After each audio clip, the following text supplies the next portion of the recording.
The Galactic Council Hall was built to impress.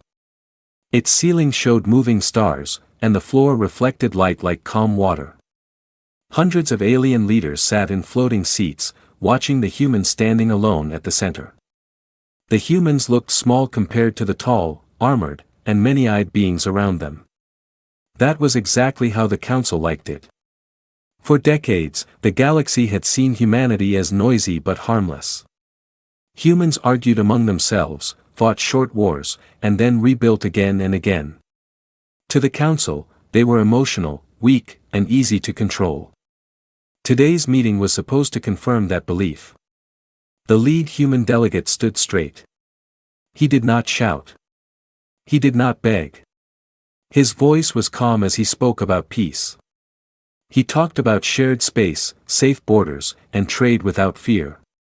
He warned that continued pressure on human colonies would lead to disaster. His words were simple, but the meaning was heavy. The council laughed. Some leaders mocked the human accent. Others whispered insults that were translated clearly for everyone to hear. A reptilian warlord openly asked how a species that still argued over planets could dare speak about peace. Another leader reminded the hall that human ships were slower and weaker than any major galactic fleet. The human finished speaking and waited. His eyes moved slowly across the room. He looked tired, not afraid. The council's response was quick and cold. Peace talks were rejected. New restrictions on Earth were approved. Military patrols near human space would increase. It was decided without debate. That was when the silence began. At first, it was small. A navigation officer frowned at his screen. A soft hum in the hall faded. The moving stars on the ceiling froze. No one panicked. Ancient systems failed sometimes. Then a sensor officer stood up, confused. Long-range scanners were no longer updating. Deep space signals had stopped coming in. It was as if the edge of known space had gone quiet. The council demanded answers. Technicians rushed to their panels. Systems rebooted. Nothing changed. The human delegate slowly stepped back, joining the two other humans behind him. None of them spoke. Their calm now felt strange. A junior officer suddenly shouted. His voice cracked as he reported a new contact. Not one signal. Not two. Thousands. They appeared all at once, far beyond normal detection range, then closer, and closer again. It was like watching stars rush toward the room. The council hall fell into real silence. No laughter. No whispers. The signals did not behave like normal fleets. They moved in perfect order. No wasted motion. No confusion. Whoever controlled them had planned this long ago. A senior admiral tried to count them. He stopped halfway. His hands shook.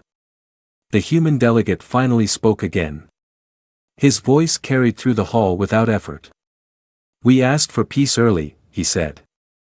We asked when it still mattered.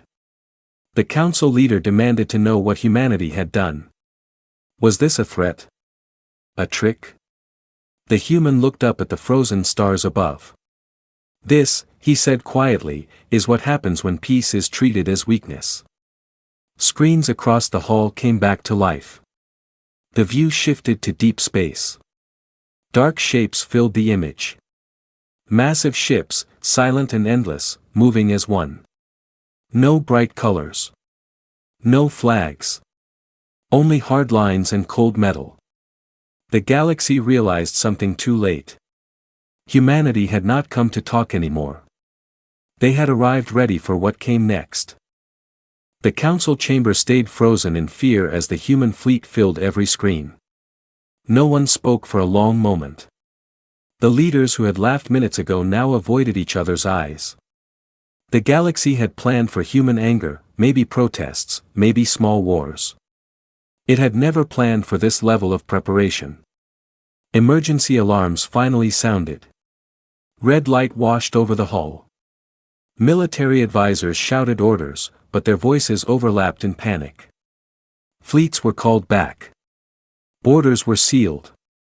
Defense lines were activated too late. The council leader tried to regain control. He demanded the humans explain themselves. He claimed the galaxy had done nothing illegal, that pressure on human colonies was standard policy. His voice shook as he spoke. The lead human delegate listened without emotion.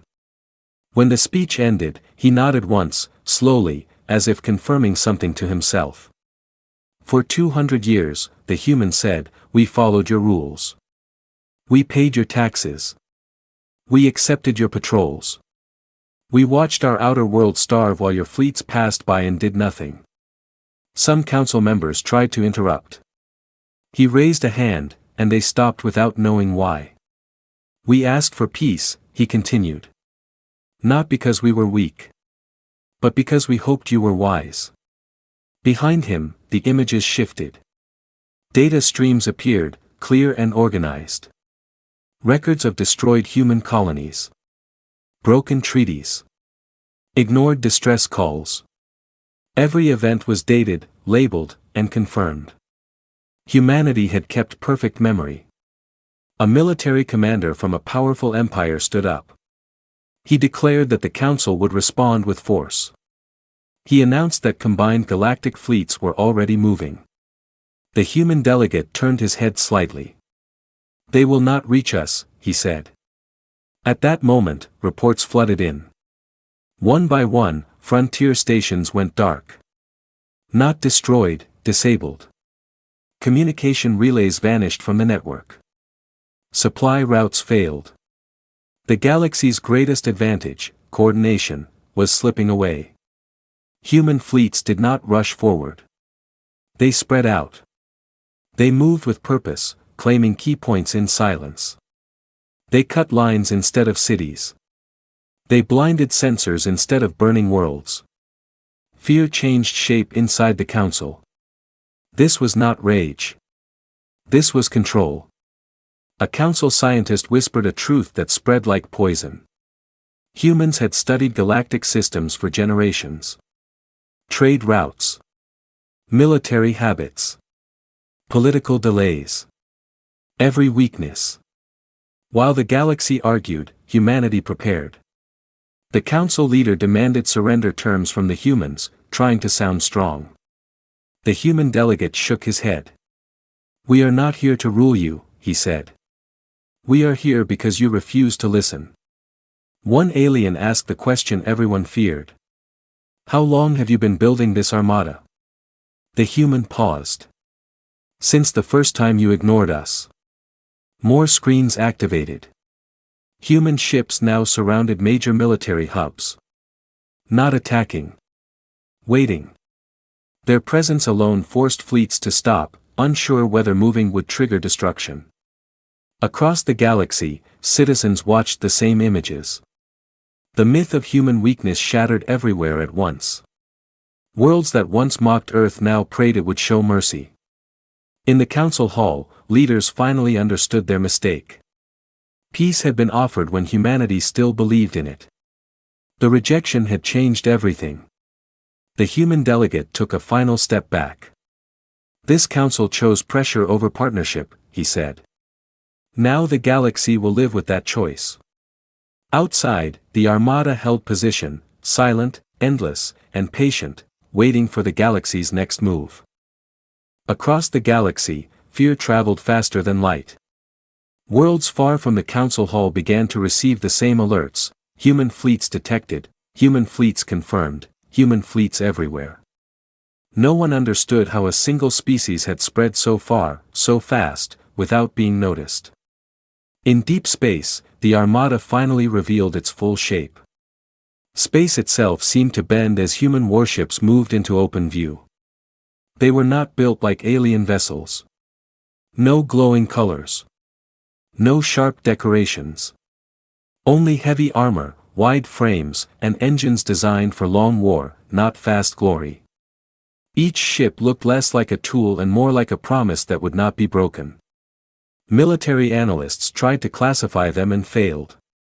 Some ships were larger than known capital carriers. Others were small, silent, and surrounded by distortion fields that hid their true size.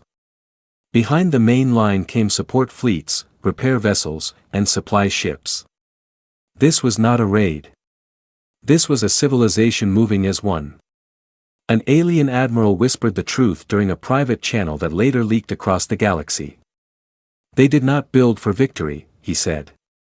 They built for survival. The human armada stopped at key systems. Not randomly. Every position mattered.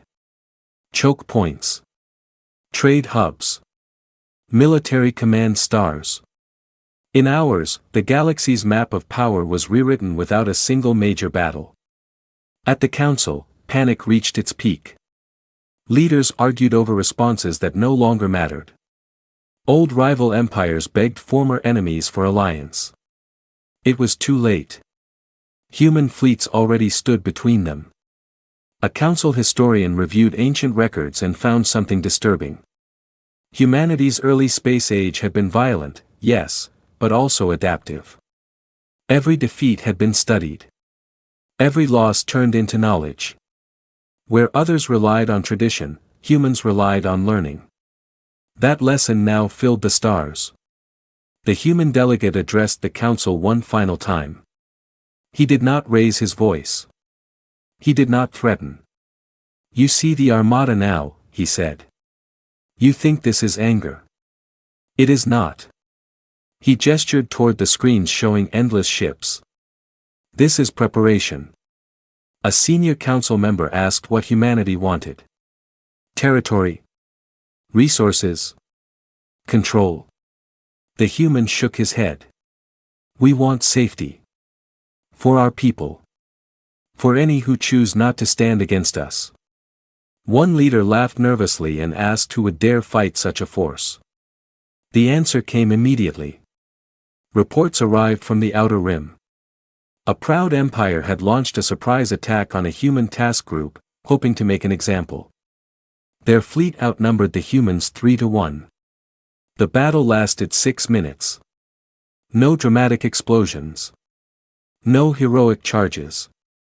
Human ships absorbed the first strike, adapted in seconds, and responded with focused precision. Enemy engines failed.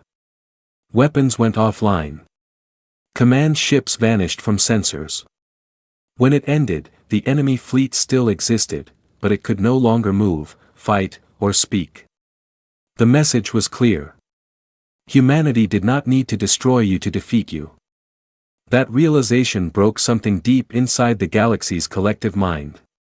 Strength was no longer about numbers or fear. It was about control, patience, and memory. On thousands of worlds, citizens watched human ships pass their skies and felt something new. Not terror.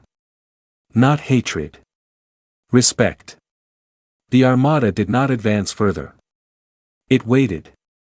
Silent. Endless.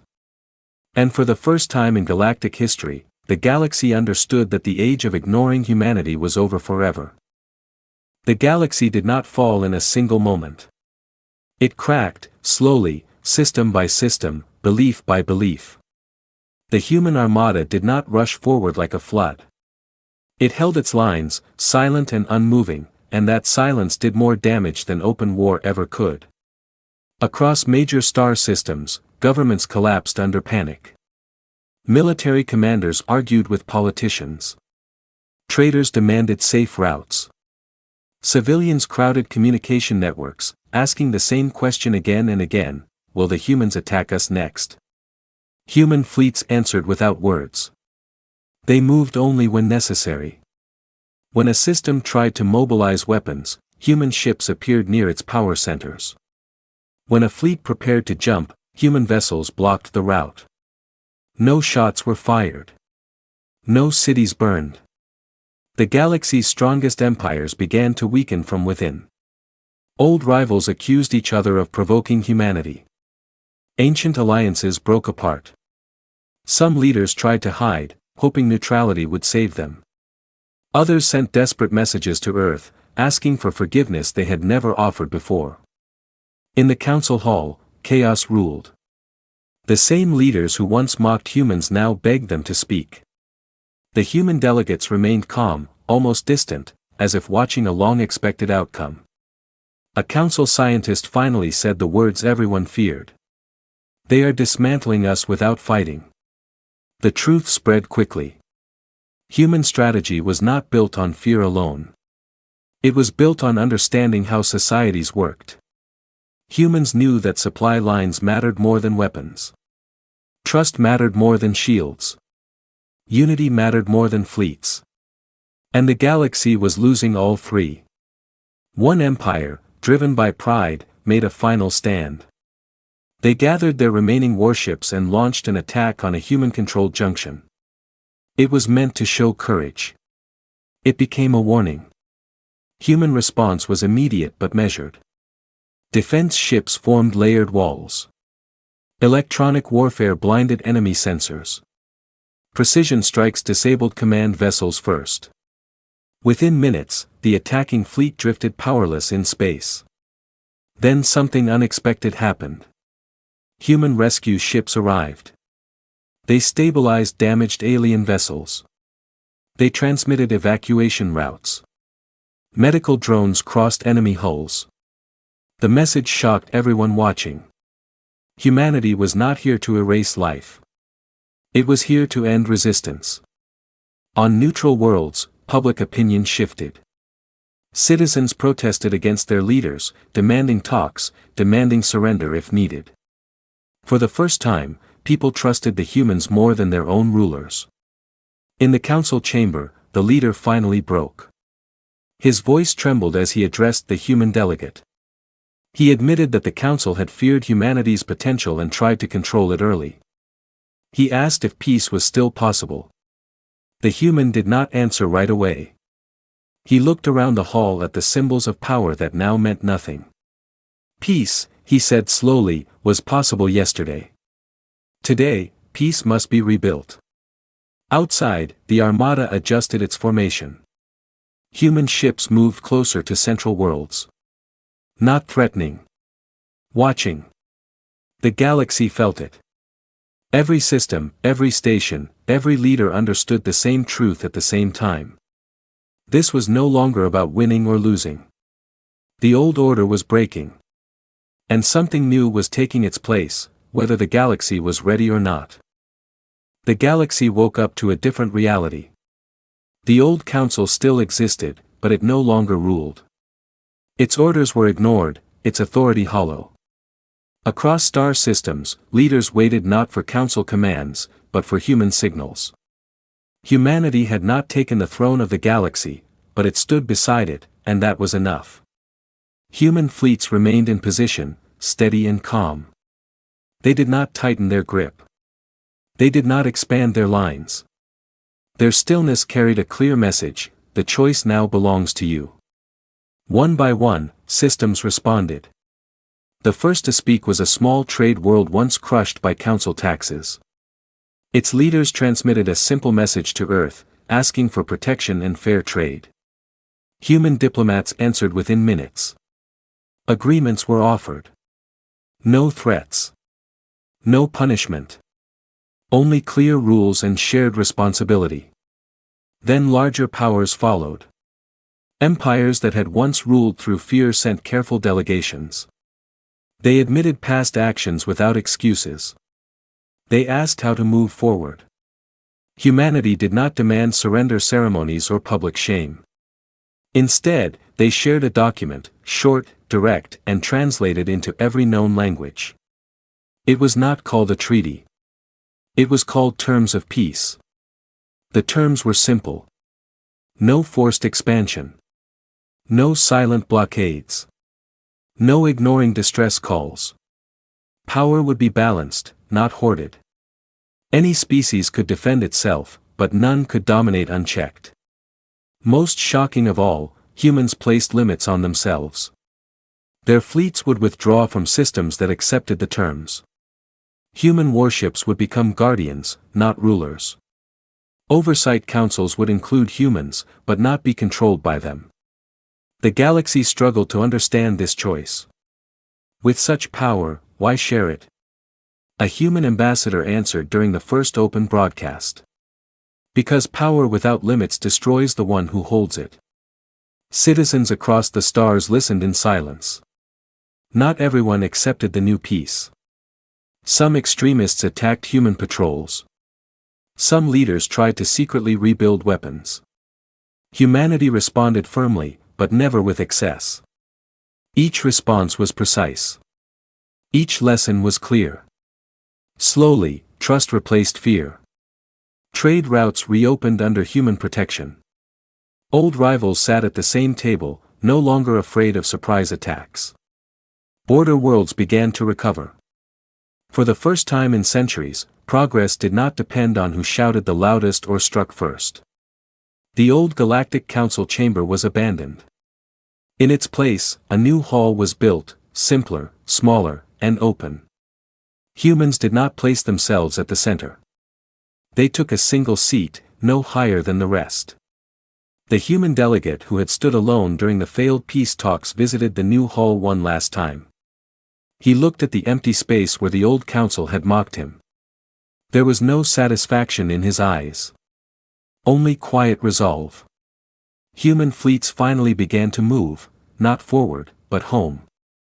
They did not vanish. They remained ready. But now their presence meant safety, not fear. Across the galaxy, history recorded the moment clearly. Peace had failed because it was ignored. War was avoided because it was understood. And the galaxy would never forget the day it learned the truth. When peace talks failed, humanity arrived with an armada. Not to rule the stars, but to make sure no one ever ruled them again.